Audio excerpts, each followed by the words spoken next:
देखो आप, molar specific heat capacity of solid, तो average energy associated with an atom due to oscillation. अच्छा, इसमें क्या है, कोई मॉलिक्यूल्स भाग तो रहे नहीं, ऑस्सिलेट कर रहे हैं सॉलिड में केवल।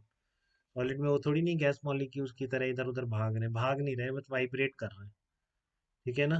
तो आपको पता है कि energy associated with an atom due to एक डायमेंशन में ऑस्सिलेशन से आपको पता है कितने मोड आते हैं, 2 डिग्री ऑफ फ्रीडम आती है बेटा। क्या लिखा है मैंने? Average energy associated with an atom due to oscillation in one dimension. केवल एक वाइब्रेशनल मोड से जो डिग्री ऑफ फ्रीडम आती है वो 2 आती है, और 1 डिग्री ऑफ फ्रीडम के पास एनर्जी कितनी होती है? 1/k/kBt। ठीक है। तो एक डायमेंशन में ऑस्सिलेशन से कितनी एनर्जी एसोसिएटेड हो गई एक मॉलिक्यूल से या एक एटम से सॉलिड के? kb/t। तो अगर आप तीनों एक्सेस कंसीडर कर लोगे तो टोटल एनर्जी पर एटम कितनी हो जाएगी? 3 × kb/t हो जाएगी। ठीक है। तो फॉर 1 मोल सॉलिड के लिए देखोगे तो 1 मोल के लिए कितनी हो जाएगी? 1 मोल में एटम कितने होंगे? Na होंगे, तो Na से मल्टीप्लाई कर देंगे इसको। तो 1 मोल की आ गई, तो N मोल्स की कितनी आ जाएगी? 3 nRT इंटरनल एनर्जी आ जाएगी। ठीक है ना। अब जैसे आपने गैस के लिए डिफाइन कर रखी है एनर्जी इक्वल टू NCV/T, तो वैसे इसके लिए भी कर दोगे। ठीक है ना। अगर उस तरह से आप करते हो कि N मोल्स के लिए एनर्जी कितनी होगी? NC/T, तो इसकी भी मोलर स्पेसिफिक हीट आप क्या बोल सकते हो? 3R के बराबर हो जाएगी। अब इसमें वो फंडा नहीं लगेगा सॉलिड लिक्विड में CV अलग CP अलग, सबकी C सेम है इनकी। ठीक है ना। तो कितनी आ जाएगी आपकी? 3R निकल के आ जाएगी। तो ये क्या कहलाएगी? Molar specific heat of solid. वैसे ही कि एन मोल्स लेंगे तो इतने टेम्परेचर बनाने में कितनी लगेगी, उस बेसिस पे ही बोल दिया मैंने।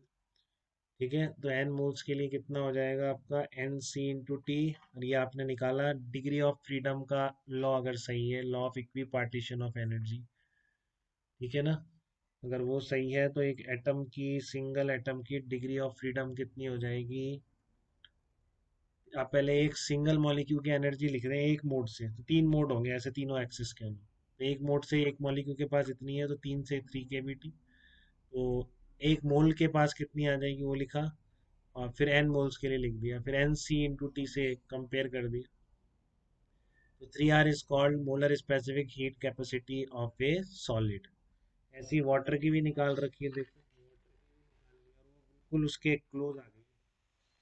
वाटर की आप पढ़ते हो ना, स्पेसिफिक हीट 1 कैलोरी पर ग्राम और ये सब। वन क्या क्या लिखते हैं अपन? 1 कैलोरी पर ग्राम/डिग्री सेंटीग्रेड, तो उसके काफी क्लोज वैल्यू आ गई है इस एनालिसिस से। तो वाटर के पास कितना होगा? 3 एटम्स होंगे। ठीक है ना। वाटर मॉलिक्यूल के पास H2 के पास कितने एटम्स है? 3 एटम्स हैं H2 के पास।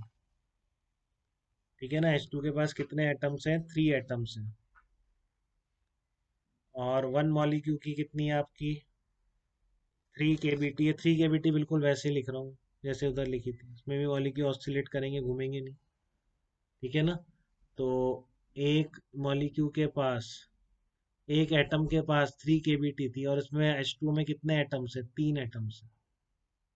ठीक है ना। अभी निकाली ना मैंने 3 kBt। सॉलिड के एक एटम के पास कितनी निकाली? 3 kBt। केबीटी तो एक एक्सेस से थी, 3 kBt तीनों एक्सेस में होगी। अब इसमें तो एक मॉलिक्यूल में ही तीन। कट रही है क्या आवाज? हाँ अभी हो जाएगी, कभी कभी पता नहीं नेट में कुछ हो रहा है, ऊपर नीचे हो रहा है। तो 3 kBt थी, तो 3 मॉलिक्यूल्स के पास कितनी आ जाएगी? 3 से मल्टीप्लाई कर देंगे तो 9 kBt आ जाएगी। ठीक है ना। 3 मॉलिक्यूल्स के पास कितनी आ जाएगी? 3 एटम है तो एक मॉलिक्यूल की हो गई 9 kBt, तो 1 मोल की कितनी हो गई? Na से मल्टीप्लाई कर देंगे, तो 1 मोल की 9 RT हो गई। तो N मोल्स की कितनी हो जाएगी? N × 9 × RT। ठीक है। और अब U को आप क्या लिख सकते हैं? NC/T लिख सकते हैं। ठीक है। तो यहाँ से आपकी C की वैल्यू कितनी आ गई? 9 × R आ गई C की। ये आपका क्या कहलाएगा? ये आपकी molar specific heat for water molecules कहलाएगी। 9 × R मोलर है तो इसकी वैल्यू निकालो एक बार, कितनी आएगी? देखो इतने जूल पर मोल आ रही है। ठीक है ना। इसको आपको उसमें कन्वर्ट करना है जो अपनी नॉर्मल स्पेसिफिक हीट होती है, तो वो आपको याद है कितनी होती है? 4.184 जूल पर ग्राम होती है। तो मोलर कितनी हो जाएगी, मॉलिक्यूलर वेट से मल्टीप्लाई कर देंगे। ठीक है ना, नॉर्मल स्पेसिफिक हीट को मोलर में निकालने के लिए क्या करते हैं, मॉलिक्यूलर वेट से मल्टीप्लाई कर देते हैं। देखो ये वैल्यू काफ़ी क्लोज है, 74.826 आ रही है, 75.312 आ रही है।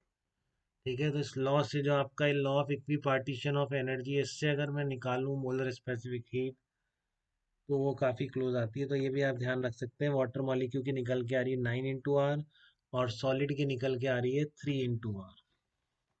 ठीक है ना, सॉलिड की कितनी निकाली थी अभी हमने, 3 × R निकाली थी, क्योंकि एक के पास इतनी, तो दो, एक वाइब्रेशनल मोड से दो जुड़े हुए हैं, तो सारी तीन एक्सिस कंसिडर कर ली, तो आपके तीन एक्सिस के अलोंग कितना हो गया, 3 टाइम्स हो गया। फिर आपने Na से मल्टीप्लाई करके, एक मोल के लिए n मोल्स के लिए n से मल्टीप्लाई कर दिया।